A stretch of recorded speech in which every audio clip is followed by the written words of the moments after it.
साथ चले। चले आगे से।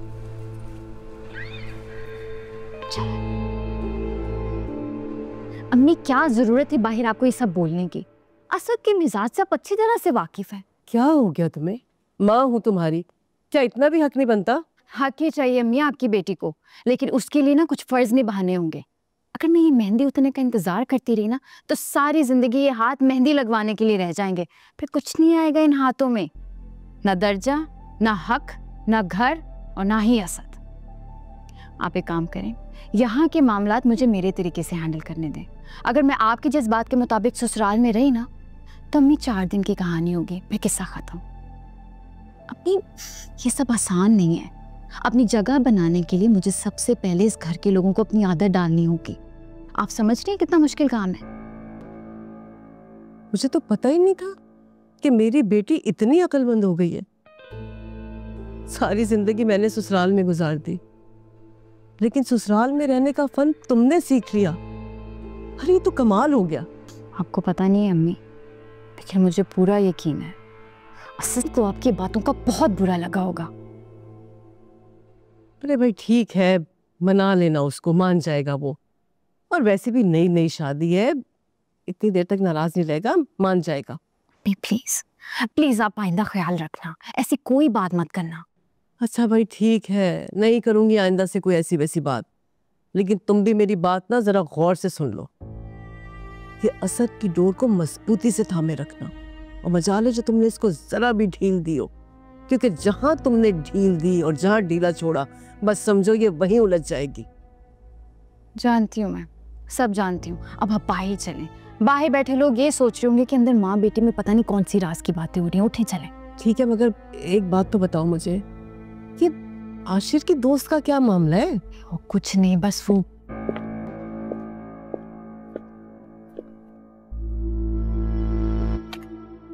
अम्मी, ये अब मेरा घर है और मैं नहीं चाहती कि मेरे घर वाले मेरे ससुराल के मामलात में दखल अंदाजी करें। आप सोच भी सकती हैं कि आपकी बातों ने असद को कितना हर्ट किया होगा। अम्मी, मेरे सारे हक, सारे फर्ज असद और तायाबू के हैं। आप अपने हक और फर्ज से दस्तबरदार हो चुकी हैं। प्लीज इस बात को याद रखें। और कैसा लगेगा आपको कि आपके घर के मामलात में कोई और दखल अंदाजी करे? कैसा लगेगा अम्मी? अच्छा लगेगा आपको?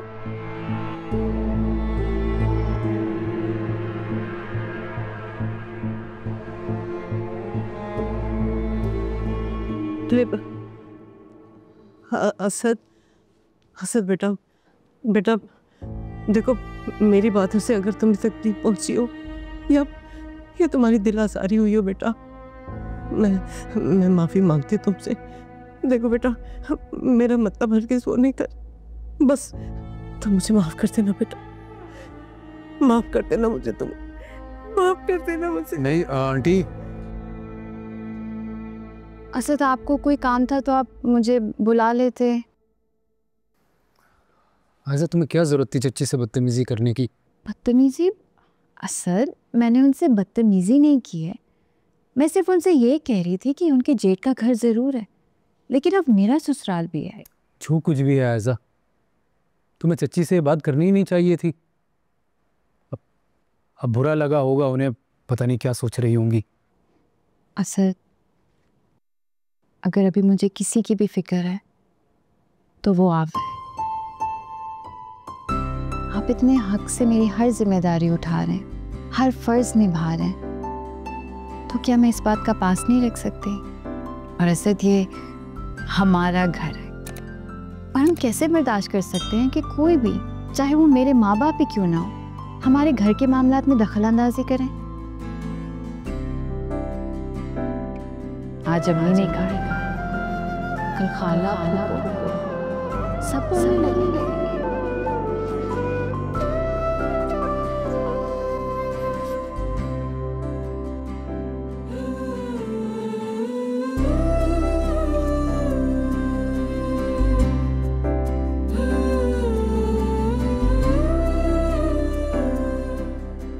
अच्छा बैठो, प्लीज बैठो।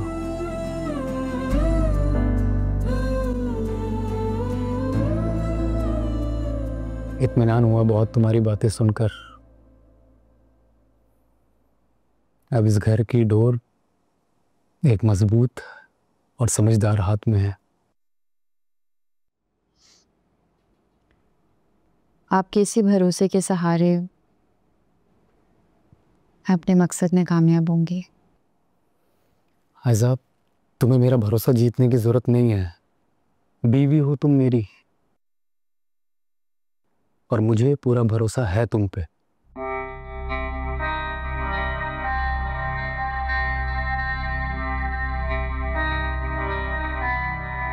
और आप अम्मी की फिक्र मत करें, मैं उन्हें ऐसे मना लूंगी।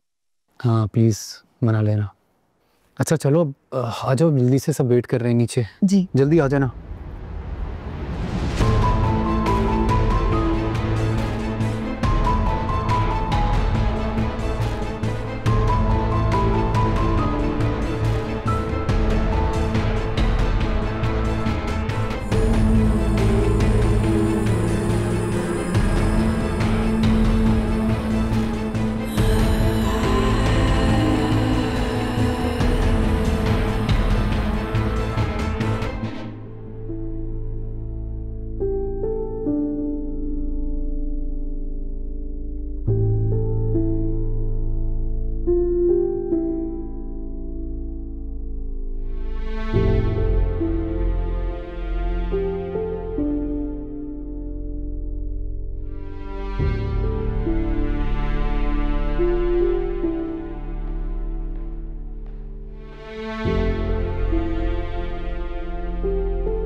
भाई बोलो। वो ईशल ने आपसे बात करनी थी। वो दरअसल हम सबको इनवाइट करना चाह रही थी अपने घर डिनर पर। बात कराओ। ये नहीं बात करें। हेलो। अस्सलाम वालेकुम भैया, कैसे हैं आप? वालेकुम सलाम, मैं बिल्कुल ठीक। आप ठीक हो? भाई मैं चाहती हूँ आज डिनर आप लोग हमारे साथ कर लें। प्लीज इनकार मत कीजिएगा। चलो ठीक है, अगर आप दोनों की ये ख्वाहिश है तो फिर आ जाएंगे हम। Promise? Promise. Thank you so much. Okay perfect, I will be looking forward. Bye. आप खुश? भाई बहुत खुश हूँ। You know what, you the best brother in the world. हाँ थैंक यू। आ जाओ। चलो।